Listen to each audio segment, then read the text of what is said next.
দুইটা বিষয় খেয়াল রাখবো। আমলের মেহমান হৃদয়ের মধ্যে আসলে তাকে ফিরায় না দেওয়া, তাহলে সেই মেহমান কিন্তু আর আসবে না।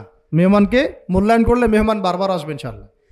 আর রিজিকের তাজিম না করলে রিজিক কিন্তু আপনার ঘরে বেশি বেশি আসবে না। এমনি তো হারামের যুগ, এমনি সুদের যুগ, এমনি ঘুষের যুগ। অলমোস্ট এভরি ফ্যামিলি সুদখোর এখন, অলমোস্ট এভরি ফ্যামিলি।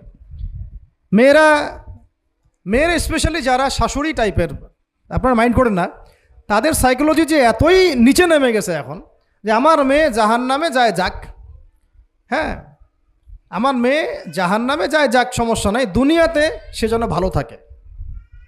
এটা কেন বললাম? একটা সুদখোরের ঘরে তুলে দিতে সে দ্বিধাবোধ করতেছে না, একটা দুর্নীতিবাজের ঘরে তুলে দিতে দ্বিধাবোধ করতেছে না, একটা ঘুষখোরের ঘরে তুলতে দ্বিধাবোধ করতেছে না, হ্যাঁ একটা মানে কি বলবো মাদক সেবী, ড্রাগ অ্যাডিক্টেড বা এই যে আর কি বলবো ফাসেক জালেম, এই ধরনের ঘরে উঠাই দিতেও সে দ্বিধাবোধ করছে না। পাঁচতলা বাড়ি চাই আমার, আর কি আমার মেয়ে পাঁচতলা বাড়ি থেকে সুখে থাকবে। এই যে সুখের ডেফিনেশন এখানে দিয়েছেন আপনারা, এই জন্য কত হাজার হাজার মেয়ের জীবন নষ্ট করে দিয়েছেন আপনারা। আমার কথা মাইন্ড করে না, হাজার হাজার মেয়ের জীবন মায়েরা নষ্ট করে দিয়েছে শুধুমাত্র মেয়েদের দুনিয়াবি সুখ এর সংজ্ঞাটা বুঝতে ভুল করার কারণে। এর নাম যদি সুখী হইতো তাহলে অমুসলিমরা সুখী না কেন, পশ্চিমারা সুখী না কেন, ওরা আত্মহত্যা করে কেন? এইভাবে মেয়েদের জীবন নষ্ট করেছেন। অথচ অল্প যদি হালাল রিজিকও হতো আল্লাহ পাক তাকে বরকত দিতেন, সুখে থাকতো। তা আল্লাহ পাক আপনাদেরকে রিজিকের মূল্য বোঝার তাজিম করার তৌফিক দান করেন, আমিন। তো অনেক ভিতরে ভিতরে চলে যাচ্ছে আমি, সময় আমাদের হাতে আরও শর্ট হয়ে আসতেছে। তো এখানে একটা কথা বলে দিব যে রিজিকের প্রসঙ্গ যেহেতু আসছে, যে হালাল খেতে হবে আমাদেরকে, হারামের দ্বারস্থ হওয়া যাবে না। আপনার স্বামী যদি হারাম খায় আপনি স্বামীকে বুঝান, তাকে ওই চাকরি ছেড়ে দিতে আপনি উৎসাহিত করেন। আমি আপনাদেরকে একটা অনেস্টির সাথে একটা কথা বলি, যত এই যে প্রশাসনে যত ঘুষখোর আছে, ঠিক আছে, যত দুর্নীতিবাজ আছে, যত মাদকসেবী আছে, মাদকের ব্যবসায়ী আছে, যত সুদখোর আছে, এরা সবাই কেন এই খারাপ কাজগুলো করে জানেন? তার স্ত্রীকে ভালো রাখার জন্যে, তার মাকে ভালো রাখার জন্যে, তার সন্তানদেরকে ভালো রাখার জন্য। তাহলে স্ত্রী হিসেবে, সন্তান হিসেবে, মেয়ে হিসেবে আপনি বলবেন যে আমাদের এইসব ভালোর দরকার নাই আব্বু, হে আমার প্রিয় স্বামী আমার এসব ভালোর দরকার নাই, হে আমার ছেলে আমার এসব ভালোর দরকার নাই, তুই হালাল পথে থাক, ওইখানে তুই আমাকে ডাল ভাত খাওয়া, আমি খুশি আছি। এইভাবে আপনারা তাদেরকে মোটিভেট করেন, দেখবেন সমাজে হারাম কমে গেছে ইনশাআল্লাহ। আর হারাম খাওয়া এই ছেলে মেয়েগুলোও কিন্তু মানুষ হবে না। হারাম খাওয়া যে ছেলে মেয়েগুলো রক্ত মাংস করে উঠছে, এরাও কিন্তু মানুষ হবে না। আল্লাহ পাক আমাদেরকে হালাল খাওয়ার তৌফিক দান করেন, এবং হালালের জন্য আপনাদের ভূমিকা অনেক বেশি। আমরা উত্তরবঙ্গ সহ দেশের বিভিন্ন জায়গায় সফর করে যেটা দেখেছি, যত সুদী এনজিও আছে না, এনজিওগুলোর মধ্যে মহিলাদের নামই বেশি, জানেন, মহিলাদের নাম বেশি সুদী এনজিওতে। তো এই দাওয়াতগুলো আমরা মা বোনদেরকে দিতে চাই যে কোন অবস্থাতে যেন হারাম রিজিকের দিকে আপনারা না ধাবিত হন, এবং রিজিকে তাজিম করেন, পরিবারের মধ্যে হৃদ্যতা ভালোবাসা বজায় রাখেন, একে অপরকে বিশ্বাস সম্মান এবং শ্রদ্ধা করেন। ইনশাআল্লাহ তাআলা আপনাদের পরিবারও সুখী হবে, রিজিকও সুন্দর হবে এবং রিজিকে বরকত হবে ইনশাআল্লাহ। এরপরে আমি আর দু একটা পয়েন্ট নোট করেছি, বলে শেষ করে দিচ্ছি যে এটা স্পেশালি আমি আমাদের ওইসব দিনই বোনদেরকে বলতে চাচ্ছি যে বোনেরা এখনও বিয়ে শাদী করেন নাই। সেটা হচ্ছে যে বিয়ে করার আগেই দিনের বেসিক লেখাপড়া শেষ করেন। এত পাগল হওয়ার দরকার নেই। চরিত্র হেফাজত হচ্ছে না, রোজা রাখেন, ঠিক আছে? দিনই পড়াশোনা আগে শেষ না করে বিয়ে করতে যায় না। বহু আলেমা যারা মাদ্রাসা লাইনের ছাত্রী ছিল, দিনই পড়াশোনা শেষ না করে বিয়ে পিড়িতে বসার কারণে কেরিয়ার ধ্বংস হয়ে গেছে। বিয়ে পরে করেন, আগে পড়াশোনাটা, তুলনামূলক পড়াশোনাটাকে শেষ করে নেন। তুলনামূলক পড়াশোনা শেষ করতে 18 থেকে 20 বছর বেশি লাগে না। যদি আপনি শুরু থেকে শুরু করেন, একদম 18 থেকে 20 বছর হতে হতে আপনার পড়াশোনা মোটামুটি শেষ হয়ে যাবে। আর যে সাবজেক্টগুলো বললাম আমি, ওইগুলোই বেসিক পড়াশোনা। এখন এটা হয়তো সবার ভাগ্যে নসিব নাও হতে পারে, সেক্ষেত্রে বিকল্প অপশন আমরা যাব। কিন্তু আগে মূলনীতি হচ্ছে একটা লেভেল পর্যন্ত পড়াশোনা করার পরেই বিয়ে করেন, কারণ বিয়ের পরে আপনার যত রেসপন্সিবিলিটি আসবে, এটা তখন পড়াশোনা মেনটেন করা এতটাও সহজ না। প্রায় প্রায় অসম্ভবের পর্যায়ে পড়ে যায় আর কি। আর দু একটা বাচ্চা কাচ্চা হয়ে গেলে তো তখন আর কোনো কথাই নাই। তাহলে আপনারা কি আমাদেরকে আয়েশা রাদিয়াল্লাহু আনহার মতো একটা প্রজন্ম দিতে পারবেন না? যদি এটা আপনাদের উদ্দেশ্য হয়, সেক্ষেত্রে কি পড়াশোনা শুরু থেকে করা উচিত না? এখন এই সুযোগটা আমাদের সব বন্ধুদের সামনে হয়তো থাকে না, এই জন্য আমরা বললাম যে বিকল্প অপশনগুলোতে আপনারা দিন শেখার চেষ্টা করেন। আর এরপরে যখন বিয়ে করবেন, পড়াশোনা মোটামুটি শেষ হয়েছে, বিয়ে করবেন, এখন 18-20 বছর বয়স হয়ে গেছে, এখন আল্লাহর ওয়াস্তে দুনিয়াবি বিষয়কে সর্বোচ্চ অগ্রাধিকার দিয়েন না। আজীবন পস্তাবেন, এবং একবার পস্তানো শুরু করলে এই পস্তানো আজীবনও শেষ হবে না। তখন মেইল করে মেসেজ করে করে লাভ হবে না, কারণ আপনি বিয়ের আগে দিনকে প্রাধান্য দেন নাই, বরং দুনিয়াকে প্রাধান্য দিয়েছিলেন। আপনি বিয়ের আগে দিনকে প্রাধান্য দেন নাই, বরং দুনিয়াকে প্রাধান্য দিয়েছেন। যখন আপনি সবসময় পরকালকে, আল্লাহকে, তার রাসূলকে প্রাধান্য দিবেন, দিনকে প্রাধান্য দিবেন, দুনিয়া আল্লাহই গুছিয়ে দিবেন। আর যখন আপনি দুনিয়াকে সর্বোচ্চ অগ্রাধিকার দিবেন, দিন আপনার কাছ থেকে দূরে সরে যাবে। দিনের একটা গায়রত আছে, একটা ব্যক্তিত্ব, দিনের একটা স্বতন্ত্র গায়রত আছে, সে সবার কাছে ধরা দেয় না। যেটাকে মূল্যায়ন করে তার কাছেই দিন আসে, যেটাকে মূল্যায়ন করে না তার কাছে দিন আসে না। তো দিনদার ছেলেকে প্রাধান্য না দিয়ে বিয়ে করতে যায় না, জীবনটা ধ্বংস হয়ে যাবে। হ্যাঁ, আমি বলছি না দিনদার ছেলে মাদ্রাসাতেই থাকে, না, ইঞ্জিনিয়ার লাইনেও থাকতে পারে, ডক্টরও হতে পারে, ইঞ্জিনিয়ারও হতে পারে, কিন্তু এটা বাহ্যিকভাবে এটাকে জাস্টিফাই করাটাও ডিফিকাল্ট। কিছু কিছু ক্রাইটেরিয়া দেখে আপনি একটু আন্দাজ করতে পারেন, পুরোপুরি হয়তো কখনোই বুঝতে পারবেন না। সেটা হচ্ছে দিনের প্রতি তার ফিকির কেমন, দিন নিয়ে তার কাজ কেমন, তার লাইফস্টাইল কেমন, তার পরিবার কেমন, কোন পরিবেশে সে বড় হয়ে উঠেছে, তার একাডেমিক্যাল সার্টিফিকেট কেমন, তারপরে তার দাওয়াতের মেহনতে অ্যাক্টিভিটিস আছে কিনা, বা ব্যবসা হালাল কিনা, বা চাকরিটা হালাল কিনা, নামাজ ঠিক আছে কিনা, তার মধ্যে সুন্নাহ আছে কিনা। এগুলো কিছু কিছু বাহ্যিক সাইন, যেগুলো দেখে আমরা একটা আইডিয়া নিতে পারি। তারপরে বলবো যে এখানে 100% আপনি এনশিওর হতে পারবেন না, ওইটা আল্লাহ পাকের হাতে। তো ওইটাও যদি এনশিওর করতে চান তাহলে কি করতে হবে? তাহলে নিজেকে দিনদার হতে হবে। আমি নিজে যদি ভালো দিনদার হই তাহলে ইনশাআল্লাহ আল্লাহ পাক আমাকে দিনদার স্ত্রী দিবেন। নিজে দিনদার না, তাহলে কি রেডিমেড দিনদার ছেলে আসবে? কখনই আসবে না। দোয়া করতে হবে, রব্বানা হাব লানা মিন আজওয়াজিনা ওয়া যুররিয়াতিনা কুররাতা আয়ুন ওয়াজআলনা লিল মুত্তাকিনা ইমামা। দোয়া করতে হবে যে রব্বি হাবলি মিনাস সালিহিন, রব্বি হাবলি মিন লাদুনকা যুররিয়াতান তাইয়্যিবা ইন্নাকা সামিউদ দুআ। এই বিষয়গুলো দেখে খেয়াল রাখবেন। আর শরীয়তের মেজাজ মাথায় রাখা। শরীয়তের মেজাজের কথাটা আজকে এই জন্য বলছি যে আমরা আমাদের দেশে যে প্রবলেমটা দেখি, ইসলামের পূর্ণাঙ্গ বিষয়গুলো মানুষ মাথায় রাখতে চায় না। ইসলামে যেমন নামাজ, রোজা, হজ, যাকাত আছে, ইসলামে কিন্তু দাওয়াত, তাবলিগ, জিহাদও আছে, তাই না? ইসলামে কিন্তু শরিয়া আইনও আছে, হুদুদ, কিসাস আছে, ইত্যাদি আছে। আমাদের সমাজে দেখেন নামাজ শব্দ পরিচিত, কিন্তু কিসাস শব্দ পরিচিত না। কিসাস মানে কয়জন জানেন যে কিসাস শব্দ অর্থ কি? অনেকেই জানে না। কিন্তু কিসাস একটা কোরআনের একটা ফান্ডামেন্টাল বিধান, যে কেউ যদি আপনার চুরি করে হাত কেটে ফেলতে হয়, কেউ যদি ব্যভিচার করে বেত্রাঘাত করতে হয়, বিবাহিত হলে রজম করতে হয়, কেউ যদি মুরতাদ হয় তারও মৃত্যুদণ্ড শাস্তি আছে, কেউ শাতেমে রাসূলকে গালি দিয়েছে তারও মৃত্যুদণ্ড আছে। এরকম অনেক বিধান আছে, হুদুদ এবং কিসাস আছে। হত্যার বদলে হত্যা, চোখের বদলে চোখ, জানের বদলে জান। আমাদের সমাজে এগুলো পরিচিত না। নামাজ পরিচিত, কিন্তু তাসবিহ তাহলিল পরিচিত, ঠিক আছে? এরকমই সমাজেও বহু বিবাহ এটা অপরিচিত। হ্যাঁ, আপনি একটা বিয়ে করে বাইরে 4টা 5টা 6টা মেয়ের সাথে খারাপ সম্পর্ক করলে সমাজ এটাকে প্রমোট করে, এটাকে কাছে আসার গল্প নাম দেয় আর কি।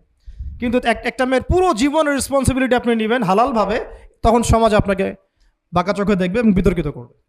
তো আমরা এখনও ওই ইসলামের ওই মেজাজে যাইতে পারি নাই। আমার মেয়েকে বড় করার সময় এটা তার মাথায় ছোট থেকে দেওয়া উচিত যে হ্যাঁ, ইসলামে কিন্তু বহু বিবাহের ব্যাপারও আছে, ওকে ওইভাবেই ওই মেজাজেই বড় করা উচিত।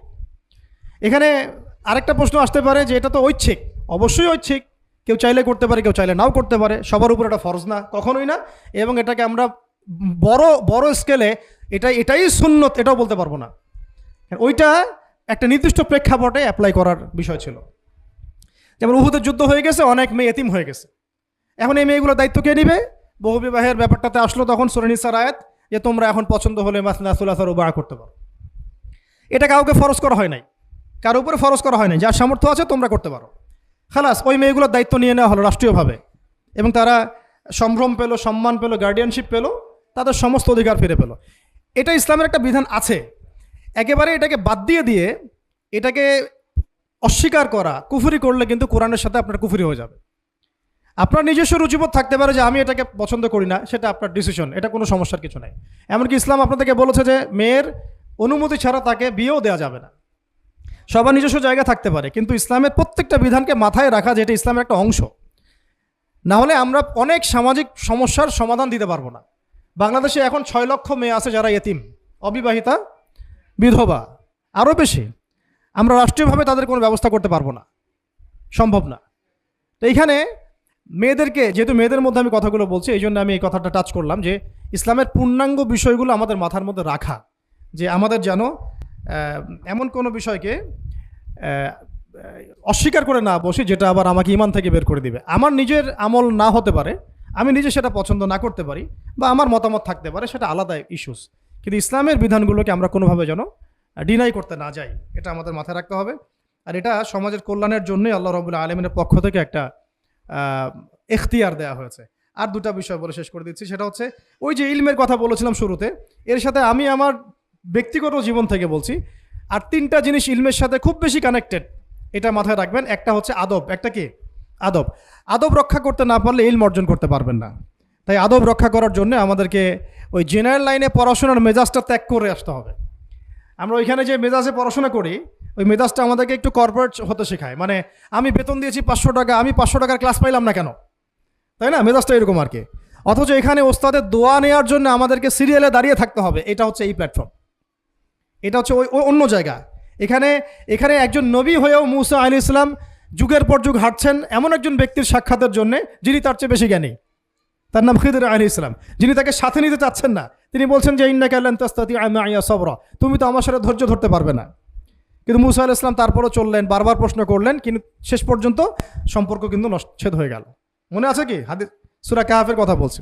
তো এটা হচ্ছে এই ইলমের জায়গাটা এমন একটা ইলমের জায়গা যেখানে আদব রক্ষা না করলে ইলম পাওয়া যাবে না।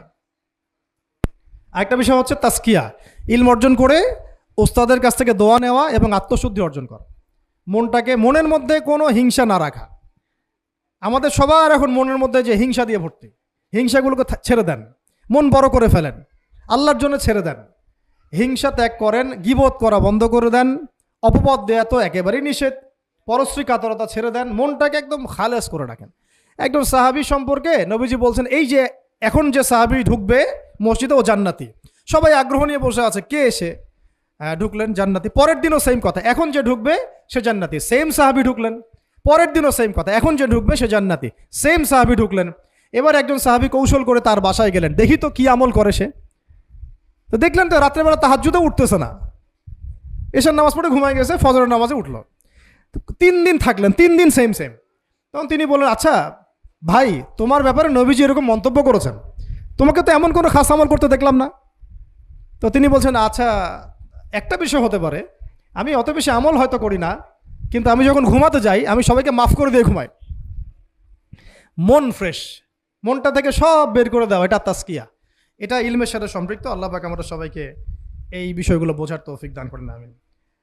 আর এরপরে আমি বলবো যে সন্তান প্রতিপালনে যত্নশীল হন, কারণ এরপরে তো আমাদের অ্যাসেট তারাই।